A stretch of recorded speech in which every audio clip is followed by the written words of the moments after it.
শুভেন্দু বাবু স্লোগানটাই আমার অনেক হিন্দু সমাজের মায়ের বাপেরা খুব গিলে নিচ্ছেন, ভালো কথা, কিন্তু একবারে প্রশ্ন করলেন না যে 100 জন সরকারি চাকরি করলে 22 জন দলিত হওয়ার কথা, খাতায় কলমে 22 জন দলিত হলেও কিন্তু প্রকৃত দলিত চাকরি পাচ্ছে না। শুভেন্দু বাবু সেই নিয়ে কোনো কথা বলছেন না কেন?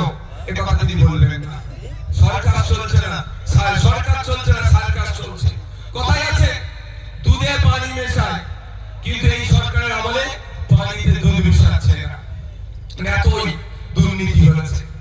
6% আদিবাসীদের সংরক্ষণ আছে পশ্চিমবাংলায়, 6% আদিবাসীদের জন্য সংরক্ষণ আছে পশ্চিমবাংলায়। 80 লাখ আদিবাসী আছে, 1.5 কোটি এসটি সার্টিফিকেট অলরেডি প্রোভাইড হয়ে গিয়েছে।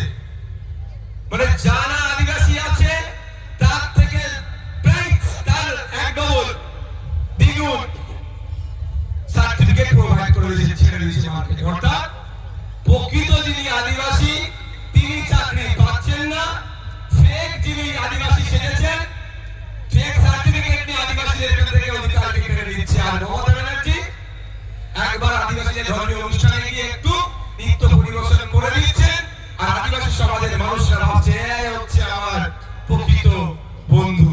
কিন্তু যদি একটা জাতকে একটা সমাজকে এগিয়ে নিয়ে যেতে হয়, সর্বপ্রথম দুটো জায়গায় তাকে সংরক্ষণ দিতে হবে, দুটো জায়গায় সব থেকে বেশি নজর দিতে হবে, এক শিক্ষায় আর দ্বিতীয় হচ্ছে চাকরিতে। 100 জন সরকারি চাকরি করলে এই উচ্চ শিক্ষায় সংরক্ষণের ক্ষেত্রে 6% আদিবাসীদের সংরক্ষণ পাওয়া দরকার ছিল, কিন্তু এই সরকার খাতায় কলমে 6% সংরক্ষণ দিলেও প্রকৃত আদিবাসীরা চাকরি পাচ্ছে না। গত বছরে কলকাতাতে এমবিবিএস রিট পাস করে এমবিবিএস এমন মানুষ এমন যারা কোটাতে আদিবাসী কোটায় তারা ডক্টরি পড়ছে, তাদের মধ্যে 42 জন যারা আদিবাসী নয়, আদিবাসী সেজে তারা সেই সুযোগ নিচ্ছে।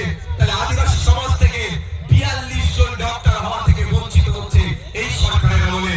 এই কথা নিয়ে শুভেন্দু অধিকারী কথা বলবে না, কিন্তু বামপন্থী আইএসএফ এর প্রতিবাদ করছেন, এর বারবার বলছে, আদিবাসী সমাজের কাছে আহ্বান জানাচ্ছে যে এই ফুলকে আপনারা বিসর্জন দিন।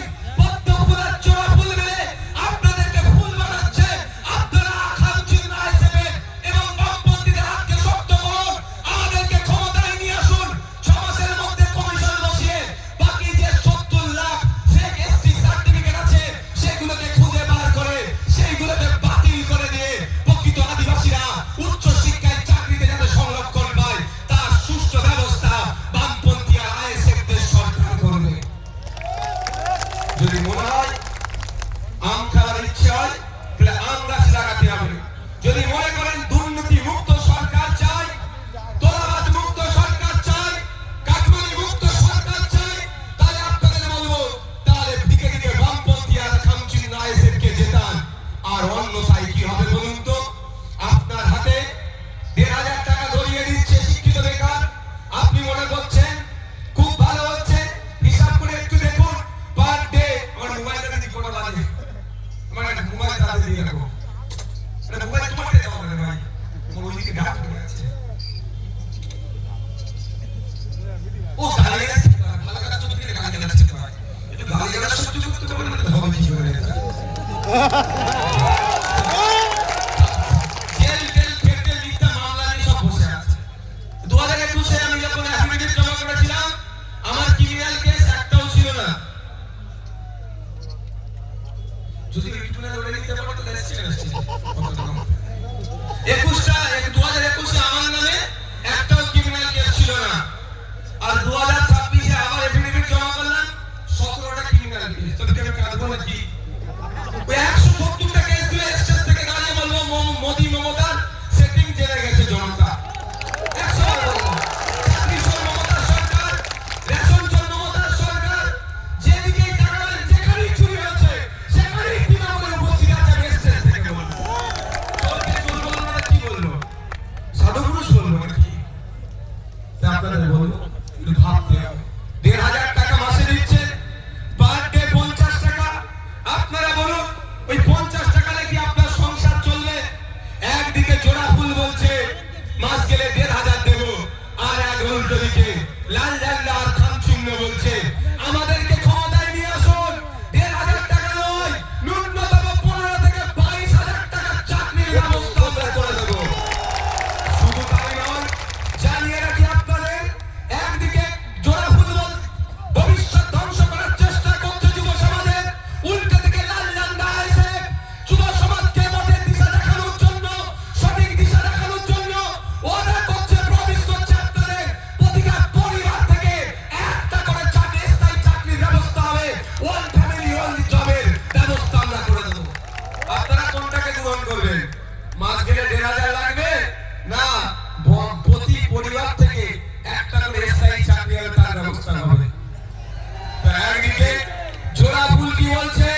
লক্ষ্মীর ভান্ডার মায়েদের হাতে দিচ্ছে 1000 টাকা, 1200 টাকা, 1500 টাকা। আর উল্টো দিকে একটু দেখুন, যে হাতে মমতা ব্যানার্জি আমার বাড়ির মাকে, আমার বাড়ির বোনের হাতে 1000 টাকা, 1200 টাকা বা 1500 টাকা তুলে দিচ্ছে, ওই হাতে আপনার আমার বাড়ির ফুটফুটে সন্তানগুলোর ভবিষ্যৎকে ধ্বংস করে দিচ্ছে। তার প্রমাণ হিসাবে আমি আজকে দিচ্ছি। বাড়ি যাবেন, ক্লাস 3 এর পরের বাচ্চারা যারা আছে, আচ্ছা এখানে যারা আছে কাদের ছেলেরা সরকারি স্কুলে পড়ে, একটা হাত তুলে দেখান তো। সরকারি স্কুলে পড়ে, বাকিরা কি সব বেসরকারি স্কুলে পড়ে নাকি? হ্যাঁ, আমার কথাটা বুঝতে পারেননি নাকি? সরকারি স্কুলে বাবা, প্রাইমারি স্কুলে পড়ে, মিড ডে মিল খাওয়ার থেকে চলে আসে কাদের ছেলেরা, একটা হাত তুলুন তো। সবাই তো খুঁজলে দেখা যাবে আত্মশান্তি। দু চার এই আর মুখে দিকে বলাস লাগাও তো।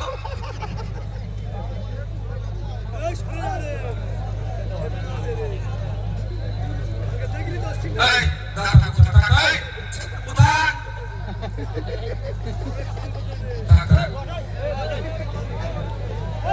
আপনাদের এখানে খুঁজলে দেখা যাবে অল্প সংখ্যক মানুষ ছাড়া, গুটি কয়েক মানুষ ছাড়া বাকি সবার ছেলেমেয়েরা সরকারি স্কুলে পড়ে। আজকে বাড়ি যাবে, বাড়ি গিয়ে আপনার 3 4 এর বাচ্চাটাকে ডাকবেন, 5 6 এর বাচ্চাটাকে ডাকবেন, 3 থেকে 4 এ উঠেছে, ওকে 3 অঙ্কের বইটা দেবেন, অনুশীলন 1 এর অঙ্কের বইটা দিয়ে খুলে দিয়ে পেনটা খাতাটা তুলে দিয়ে বলবেন, বাবু তুই তো পাস করে গেছিস অলরেডি ক্লাস 3, এখন 4 এ উঠেছিস, ক্লাস 3 এর অঙ্কটা কর। 100 টাকে চেক করবে, 90টা দেখবে ফেল করবে। 5 6 এর বাচ্চাকে ডাকুন আপনার বাড়ির, যারা সরকারি স্কুলে পড়ে, তাকে পেনটা খাতাটা তুলে দেন, তোর নাম, তোর বাবার নাম, তোর মায়ের নাম, কোন স্কুলে পড়িস, কোন ক্লাসে পড়িস, রোল নাম্বারটা কত, এতটুকু কথা ইংলিশে লিখতে বলুন।